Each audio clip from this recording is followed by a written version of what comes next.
Hi, good morning, everyone. We are having today a lot of hot topics. I think the main topic is European defense. Last year we made a historical decisions that Europe is taking bigger responsibility of the NATO's conventional defense, and also we decided the NATO's defense planning process targets for each country. The plan is clear. We made also decisions on 5% spending target.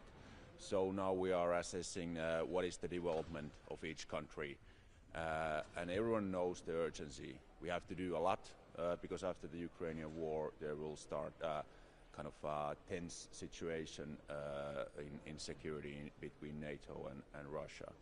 So and I think that we are on the right track, but there's a lot of work to be done for European allies and Canada.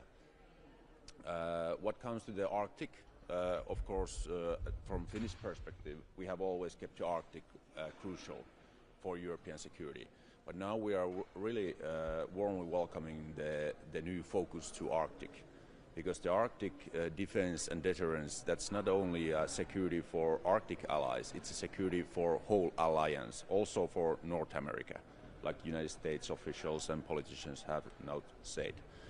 So Arctic Center is a good start for that.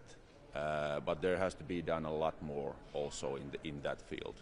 What comes to Ukraine, Russia is not showing any will to the peace. They are continuing the war, even though their economy has started to suffer heavily, and they are getting a lot of losses also in the battlefield. So I think now is the crucial time to keep on supporting Ukraine even more and show Putin that West is not dropping back.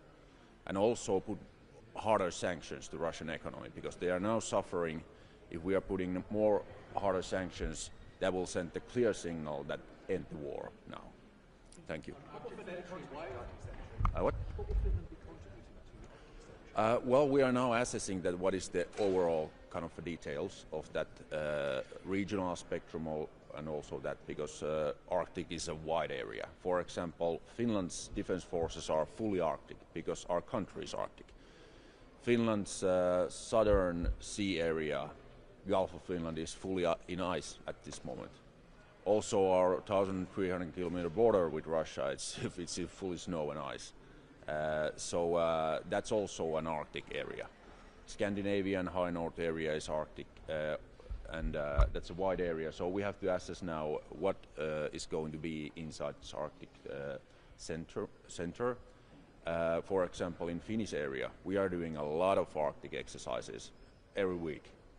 We are going to have in a couple of weeks a huge exercise cold response with our Norwegian colleagues and a lot of allies in Lapland, in Finnish area. Why is this not Arctic-centric? Why is this not just a rebranding of currently already existing exercises?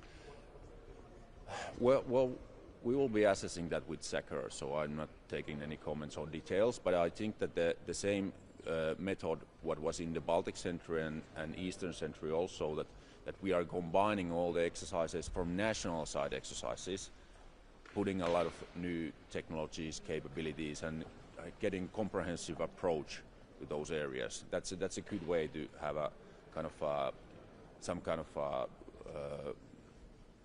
more input in that field. Will this also be enough to protect Finland from U.S. ambition?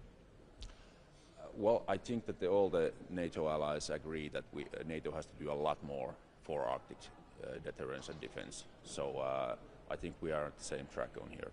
What is Finland planning to get in terms of defense innovation from the exchange with Ukraine's president? I think Federer is a great minister.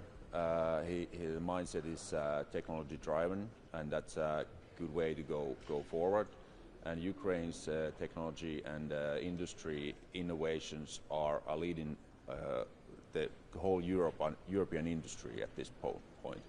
So we are also starting a deeper cooperation with Ukrainians in the industry and technology, especially in the drones. Yes.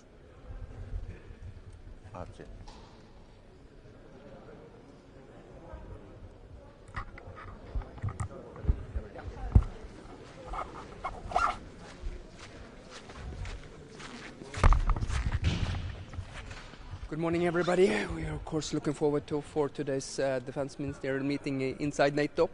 I think this is going to be an important stepping stone for Ankara meeting later on this summer. Let me say that Sweden is fully committed to reaching the 5% in defense investment already by 2030. I also foresee a lot of discussions today in regards to the alliance role and force posture in the Arctic, which is very natural since we're seeing that Russia has been stepping up its activities in the Arctic. Sweden certainly stands ready to contribute to an Arctic century.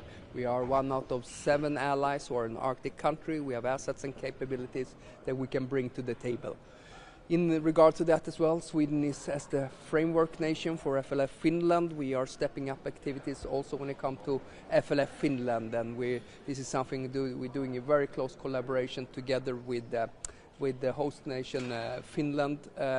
We are also, I foresee that during cold response in March we're going to be having a lot of activities that's also going to speed up the activities of FLF Finland, which is also part of the alliance force posture, so to speak, in the Arctic region. Finally, as well, of course, we also look forward to the NATO-Ukraine Council meeting today, and Sweden is also going to be announcing that we're going to do our third Pearl package to the Ukraine. We think that Pearl is important in order to procure defense material from the Americans that we can send to the Ukrainian quickly, especially when it comes to air defense and interceptors for some of the air defense systems that we actually don't produce in Europe. Please, if you have any questions. What is the action? Why is it more than just a rebranding of the country in existing exercises? Well, I think we need to step up activities there due to the Russian activities that we've been seeing growing. We also see China being more present there, predominantly with research vessels. I think it's good if we think through what role the alliance should play up in the high north, of course with Sweden and Finland now inside the alliance. I think it's natural that our focus also goes up more in the Arctic region. We're also drafting in Sweden a new Arctic strategy in order to be more cognizant and aware of, especially when it comes to situational awareness. I think that the assets and capabilities that we need for the Arctic predominantly are based on situational awareness. It can be space-based assets, or it could be maritime assets or aerial assets. Sweden has already contributed to doing exercises on Greenland with our home guard. Please. No, I think it's natural over time because we've been seeing that Russia has been resettling itself on some of the military infrastructure and facilities that they used during the Cold War. And then us, of course, being an Arctic country, we feel it's very natural for us to contribute. So that is very natural. We've been in very close dialogue also with Denmark in regard to Greenland on that one. Greenland's minister is here today. Mm-hmm. The first time for a ministerial. Mm-hmm. Why did it take so long? I know Sweden hasn't been a member for very long. Yeah. Why does it take so long to bring Greenland to the table when Greenland has been the issue? Well, I think that's a matter for Greenland and Denmark.